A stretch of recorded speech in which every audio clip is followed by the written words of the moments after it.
जय जगत्माता बगलामुखी।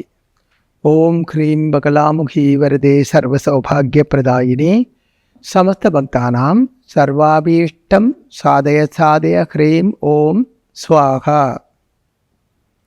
நான் இப்பொழுது ஸ்ரீ சூரியமங்கலம் அத்வைத வேத வித்யாபீடத்திலே உள்ள பகலாமுகி தேவி க்ஷேத்திரத்திலிருந்து உங்களிடம் பேசிக்கொண்டிருக்கிறேன். இது கிரகங்களுடைய சத்ருக்களும் சத்ரு ராசிகளும். அதாவது நம்ம மனுஷனுக்கு சத்ருவும் இருக்கும், மித்திரவும் இருக்கும், சத்ருவும் மித்திரவும் அல்லாத ஆளுகளும் இருக்கும் இல்லையா? மனுஷனுக்கு சத்ரு அப்படின்னா எனிமி இல்லாத சத்ரு மனுஷன் யாருமே இருக்காது. ஆனால் இங்கே ശ്രദ്ധിக்க வேண்டிய ஒரு விஷயம் என்னென்றால், நமக்கு ஒருவனே பிடிக்காது, அவன் நமக்கு நிறைய தோஷம் பண்ணுறான், அவனே நமக்கு பிடிக்காது, அவனே பிடிக்காது, அவன் நமக்கு நிறைய தோஷம் பண்ணுறான், அப்படியெல்லாம் நம்ம நினைக்கும். சில நேரத்தில் அவன் அப்படி உள்ளவனே ஆயிருக்காது. நம்மளை பற்றி நமக்கு கெடுதலாக எதுவும் செய்யப்பட்டவனோ நினைக்கப்பட்டவனோ அல்லை, நம்மளை பற்றி தோஷம் சொல்லப்பட்டவன் அல்லை, அவன் உத்தமன்தான். ஆனால் நமக்கு ஐயோ அவன் நல்லவன் இல்லையே, அவன் எனக்கு கெடுதல் பண்ணுறான் அப்படியெல்லாம் நினைக்கும் சில நேரங்களில். அதே மாதிரி சிலவர் அப்போ எனக்கு சத்ரு, அவன் சத்ரு.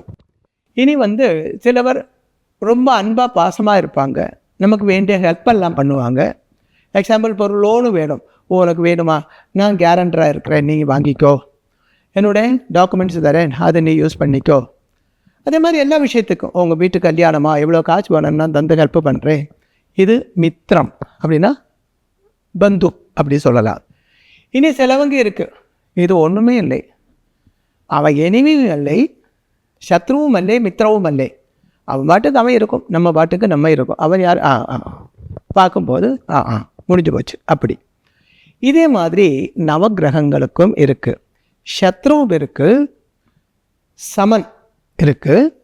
இனி இது ரெண்டும் அல்லாதவனும் இருக்குது. சத்ருவும் இருக்குது, அதாவது மித்திரத்துக்கு தான் சமன் அப்படின்னு சொல்லப்பட்டது. சத்ருவும் இருக்குது, மித்திரவும் இருக்குது. இது ரெண்டும் அல்லாதவனும் இந்த நவகிரகங்களுக்கும் இருக்குது. இப்போது நமக்கு ஒரு எனிமி இருக்குதுன்னு வச்சுக்கோங்களேன். ஒருவன் நமக்கு எனிமி தான், அவனோட வீடு யார்?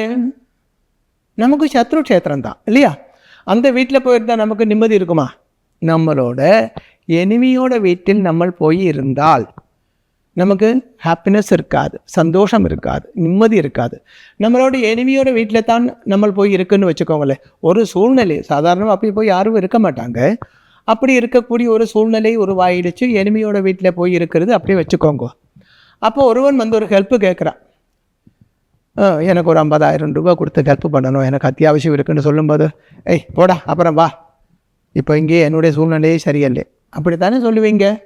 இதே உங்களோட சொந்த வீட்டில் இருக்கிறதா இருந்தால், உங்களோட அந்த மித்திரம் ஃப்ரெண்டோட வீட்டில் இருக்கிறதா இருந்தால், அவன் முன்னாடி கொஞ்சம் கெப காட்டுறதுக்கு நீ உடனே வாங்கிக்கோ, இல்லைன்னா உடனே கையில் இருந்தால் எடுத்து கொடுத்துரும் அப்படின்னு இல்லை. இதே மாதிரி நவகிரகங்களுக்கும் இருக்கத்தான் செய்கிறது. இங்கே சூரியனுக்கு சனியும் சுக்கிரனும் எனிமீஸ் தான். சூரியன் என்ற கிரகத்துக்கு சனி சுக்கிரன் இந்த 2 கிரகங்களும் எனிமீஸ் தான். அவங்களோட வீடும், அதாவது அவங்களோட ராசியும் சூரியனை பொறுத்த வரைக்கும் சத்ரு கிரகம், எனிமி வீடு தான். அதாவது சனிக்கு மகரம் கும்பம், மகரமும் கும்பமும் சனியோட வீடு தான். அப்போ சூரியனுக்கு மகரமும் கும்பமும் சத்ரு க்ஷேத்திரம், எனிமியோட வீடு. அதே மாதிரி சுக்கிரனுக்கு ரிஷபம் துலாம், இது ரெண்டும் சுக்கிரனோட வீடு.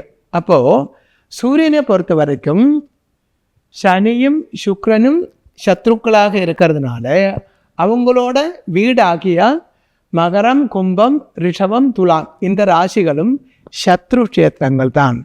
அந்த இடங்களில், அதாவது சூரியன் உங்கள் ஜாதகத்தில் மகரத்திலேயோ கும்பத்திலேயோ ரிஷபத்திலேயோ துலாத்திலேயோ இருக்கிறதா இருந்தால் நல்லது செய்யாது.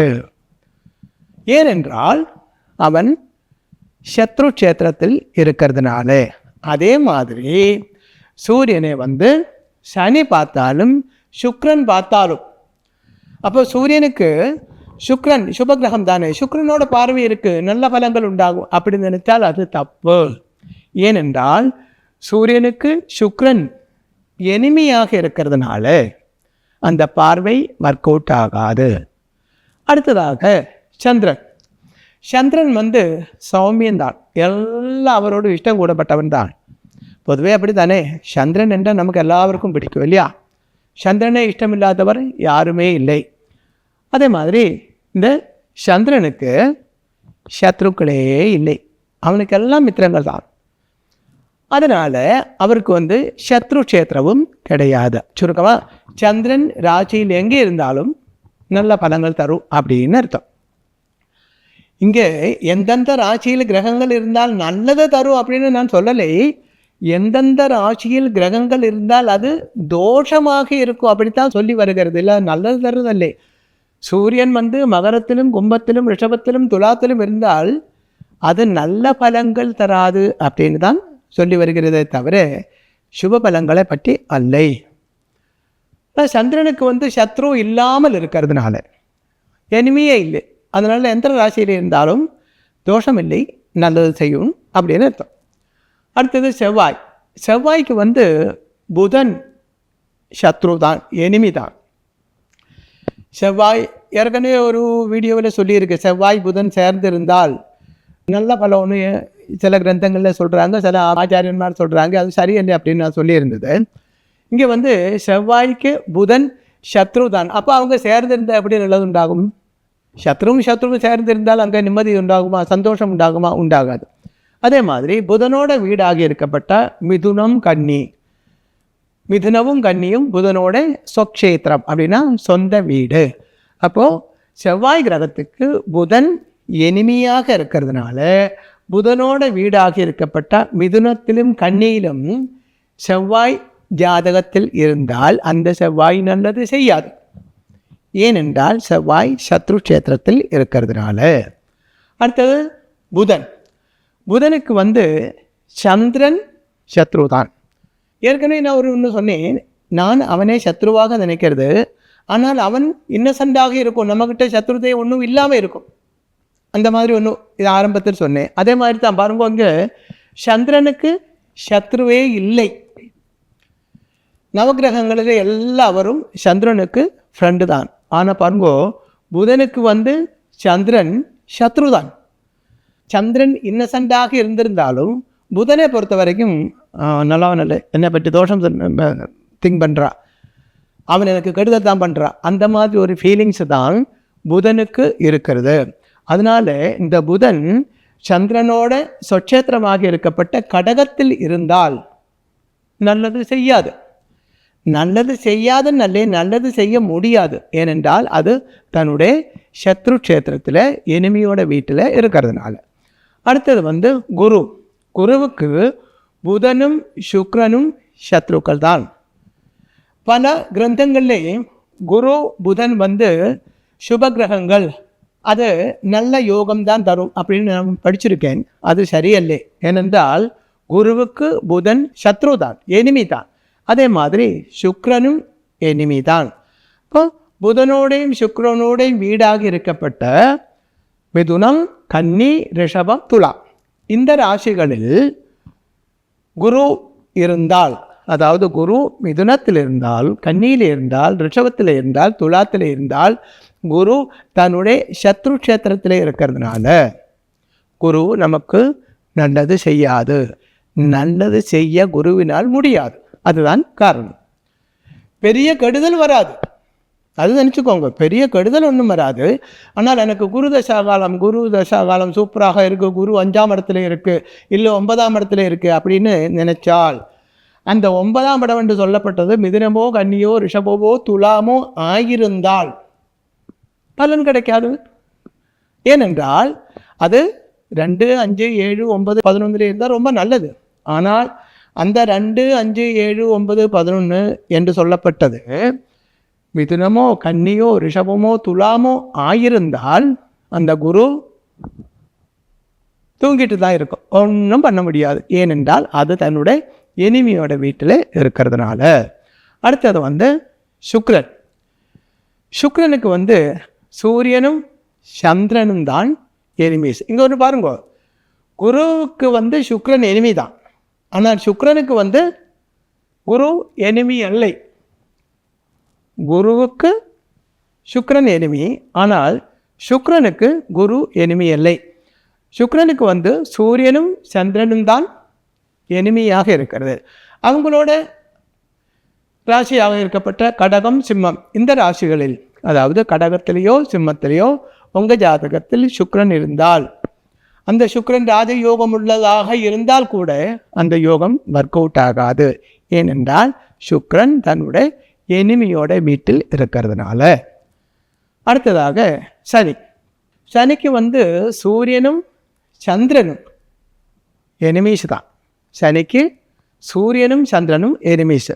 இப்போ சூரியனோட வீடு சிம்மம், சந்திரனுக்கு கடகம். அப்போ சனி கடகத்திலேயோ சிம்மத்திலேயோ உங்கள் ஜாதகத்தில் இருந்தால் அந்த சனி யோககாரகனாகிருந்தால் கூட நல்லது செய்யாது. நல்லது செய்ய சனிக்கு முடியாது. அடுத்தது ராகு. ராகுவுக்கு பாருங்க, சூரியன் சந்திரன் குரு. இது கவனிக்கணும், ராகுவுக்கு குரு எனிமிதான். அதனால தான் குரு பார்வை இருந்தாலும் ராகுவோட தோஷம் மாறாது என்று சொல்கிறதுக்கு காரணம். இங்கே பாருங்க, குருவுக்கு புதனும் சுக்கிரனும் தாங்க, ராகு கிடையாது. அதாவது குருவுக்கு ராகு எனிமி அல்லை, ஆனால் ராகுவுக்கு குரு எனிமி தான். ராகுவுக்கு சூரியன் எனிமியாக்கும், சந்திரனுக்கு யாருமே எனிமி இல்லை, ஆனால் ராகுவுக்கு சந்திரன் எனிமி தான். இப்போ சூரியன் சந்திரன் ப்ளஸ் குரு, இந்த 3 கிரகங்களும் ராகுவுக்கு எனிமி தான், சத்ரு தான். அவரோட வீடாக இருக்கப்பட்ட கடகம், சிம்மம், தனுசு, மீனம், அதாவது சூரியனுக்கு சிம்மம், சந்திரனுக்கு கடகம், குருவுக்கு தனுசு, மீனம், இந்த 4 ராசிகளில் ராகு இருந்தால் நல்ல பலன்கள் தராது. ஏனென்றால் ராகு தன்னுடைய சத்ரு கஷேத்திரத்திலே இருக்கு. இப்போ பாருங்க, ராகுவுக்கு சொந்தம் கஷேத்திரம் இல்லையே என்று சொல்லும் பொழுது, சொந்த ராசி இல்லையே என்று சொல்லும்போது, சொந்த வீடு இல்லையே என்று சொல்லும்போது, இது ராகுவோட சத்ரு கஷேத்திரத்திலே இருக்கு அப்படின்னு எப்படி சொல்ல முடியும்? அப்போ ராகுவுக்கு சொந்த வீடு இருக்கு, சத்ரு கஷேத்திரங்களும் சத்ரு கிரகங்களும் எல்லாம் இருக்கத்தான் செய்யுது. இப்போ ராகுவுக்கு சூரியன் சந்திரன் குரு சத்ரு கிரகங்கள். அவங்களோட, அதாவது சூரியனோடையும் சந்திரனோடையும் குருவோடையும் வீடாக இருக்கப்பட்ட கடகம், சிம்மம், தனுசு, மீனம், இது ராகுவுக்கு சத்ரு கஷேத்திரம், அதாவது சத்ரு ராசி, சத்ருவோட வீடு. அதனால அங்கே ராகு யோகம் செய்திருந்தால் கூட, யோககாரகனாக இருந்தால் கூட நல்லது செய்யாது. நல்லது செய்ய ராகுவுக்கு முடியாது. ஏனென்றால் ராகு தன்னுடைய எனிமியோட வீட்டிலே இருக்கிறதுனால. அதே போல் கேதுவுக்கும் ராகுவுக்கு ஈக்குவல் சூரியன் சந்திரன் குரு, ராகுவுக்கு ஈக்குவல் சூரியன் சந்திரன் குரு. அதே மாதிரி கேதுவுக்கும் சூரியனும் சந்திரனும் குருவும் சத்ருக்கள் தான். அவரோட வீடாக இருக்கப்பட்ட கடகம், சிம்மம், தனுசு, மீனம், இது கேதுவுக்கும் சத்ரு ராசிகள் தான். அப்போ நவகிரகங்களில் சூரியன் சந்திரன் செவ்வாய் புதன் குரு சுக்கிரன் சனி ராகு கேது, இந்த 9 கிரகங்கள் எந்த எந்த ராசிகளில் இருந்தால் நமக்கு ஒர்க் அவுட் ஆகாது என்று தான் சொன்னேன். அல்லாமல் இந்த ராசிகளில் இருந்தால் நல்லது அப்படின்னு சொல்லலை. எந்தெந்த ராசிகளில் இருந்தால் இந்த கிரகம் ஒர்க் அவுட் ஆகாது. அப்போ ஜாதகம் எடுத்து பார்க்கணும். சிலவங்க சொல்லியிருப்பாங்க, உங்களுக்கு சுக்கிர தசாகாலம் சூப்பராக இருக்கும், புத தசாகாலம் சூப்பராக இருக்கும், சனி தசாகாலம் கூட சூப்பராக இருக்கப்பட்டதெல்லாம் இருக்குது. ஆனால் உங்களோட வாழ்க்கையிலே அப்படி ஒன்றும் இருக்காது. ஜோதிஷம் ஜாதகம் பார்த்தவங்க எல்லாம் நல்ல காலம் நல்ல காலம்னு சொன்னாங்க, ஆனால் வாழ்க்கையில் எதுவுமே காணும் அப்படின்னு சொல்லப்பட்ட 1000 பேர் இருக்குது. அதுக்கு என்ன காரணம் என்றால், இந்த கிரகங்கள் தன்னுடைய சத்ரு கஷேத்திரத்திலே இருக்கிறதுனால தான். ப்ளஸ் ஒரு பாப கிரக தரிசனம் கூட இருந்தால் அந்த யோகம் கொஞ்சம் கூட கிடைக்காது. ஜெகத் மாதா பகலாமுகி அம்மையின் கிரகத்தால் உங்களுக்கு சர்வகாரிய சித்தி உண்டாகட்டும். சர்வ அபீஷ்ட சித்தி உண்டாகட்டும், ஆயுராரோக்கிய சௌக்கியம் உண்டாகட்டும் என்று ஆசீர்வாதம் செய்கிறேன். ஸ்ரீ சூரியமங்கலம் அத்வைத வேத வித்யாபீடத்தில் தாந்திரீக பூஜைகளில் சிறந்து விளங்கும் பல ஆச்சாரியர்களால் அமாவாசை மற்றும் பௌர்ணமி நாளன்று சிறப்பு யாகங்கள் நடைபெறுகின்றன. இந்த யாகங்களில் கலந்து கொள்வதன் மூலம் அன்னை ஸ்ரீ பகலாமுகி தேவியின் அருளால் நம் சர்வதோஷங்களும் நீங்கி சகல சௌபாகியங்களும் நம்மை பரிபூரணமாக வந்தடையும்.